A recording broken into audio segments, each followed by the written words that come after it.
Good evening my dear friends and my dear students. जैसा कि हम लोग का टॉपिक ब्लड चल रहा था तो मैं ब्लड में आप लोग को बताऊंगी थोड़ा सा, ठीक है। जैसे कि मैंने आप लोग को उस दिन ब्लड और ब्लड की डिफिनीशंस आप लोग को समझा दी थी और बता भी दी थी कि ब्लड कैसे क्या वर्क करता है, ठीक है, और इसकी सांद्रता कितनी होती है, ठीक है, और ब्लड का पीएच क्या होगा, ठीक है, और फिर ब्लड को कितने मतलब कितने भाग में डिवाइड होता है, तो आप लोग ने वो जाना था, ठीक है। जैसे ब्लड का क्या हो गया, तो कंपोजिशन हो गया 2 टाइप्स में, तो प्लाज्मा और ब्लड कार्पल्स और ब्लड सेल्स, ये मैंने आप लोग को बताया था। अब इसके आगे मैं स्टार्ट करती हूँ, ठीक है, कि प्लाज्मा क्या है और ब्लड कार्पल्स क्या है, ठीक है। तो मैं नेक्स्ट स्टार्ट करती हूँ।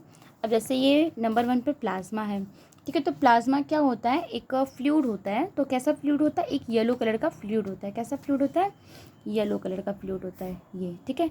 कैसा फ्लूइड है, येलो कलर का। तो प्लाज्मा क्या है, तो plasma is a yellow fluid of colour, ठीक है। प्लाज्मा में बातें क्या क्या होती है, जैसे प्लाज्मा पीले रंग का एक निर्जीव द्रव होता है।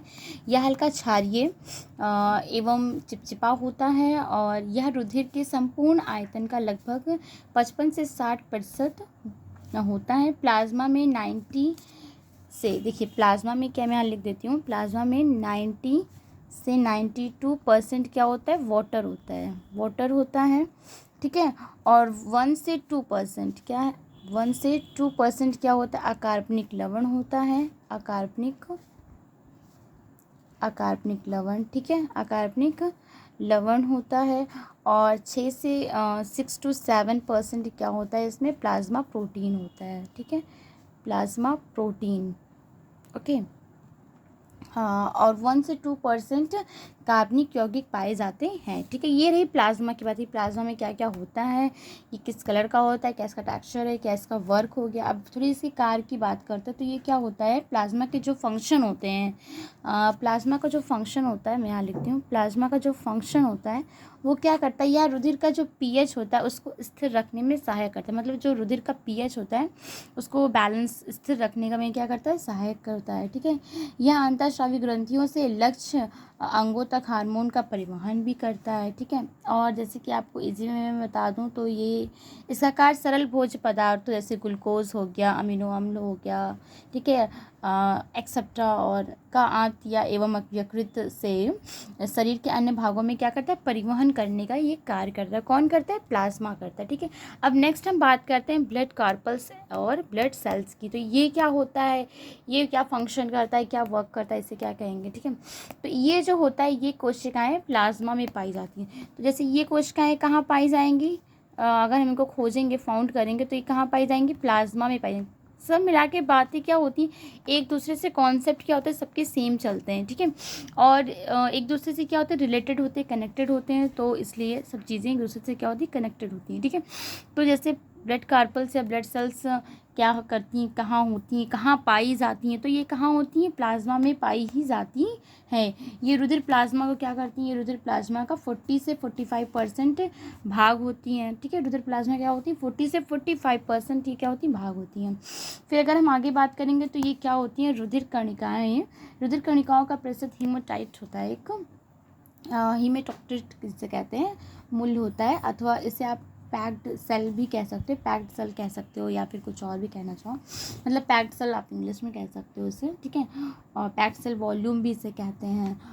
मनुष्य में समान ये कितना होता है, मतलब इसका वॉल्यूम 40 से 45% होता है। कितना होता है, 40 से 45% ये होता है।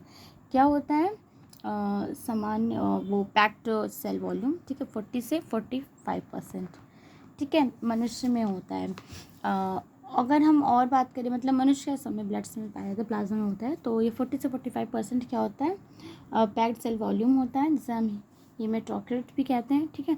अब जैसे हम बात करते हैं, तो ये ब्लड कॉर्पल सेल्स जो होते हैं, ये कितने प्रकार की होती हैं। अब यहाँ से मेन चीज़ें स्टार्ट होंगी आपकी, जो आप लोग पढ़ते हुए आ रहे हो, red blood cells, white blood cells और प्लेटलेट्स क्या होती हैं, तो वो इसमें आएंगी।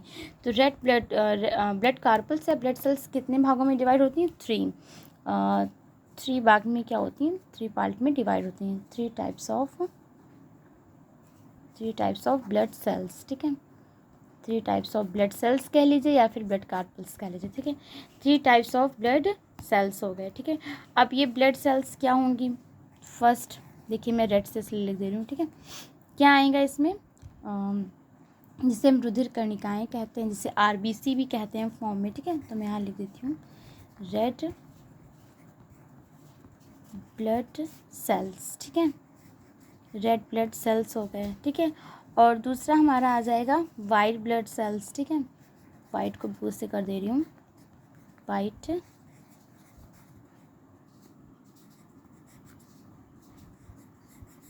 सेल्स कहिए या रुधिर कणिकाएँ, मतलब कॉर्पल्स कह दीजिए, सेम चलेगा, ठीक है। और तीसरा हमारा आएगा प्लेटलेट्स, ठीक है। इसमें कोई दिक्कत होगी तो आप लोग प्लीज़ मुझसे एक बार पूछ लीजिएगा, ठीक है। Platelets, okay. मैं इससे लिख देती हूँ पेन से,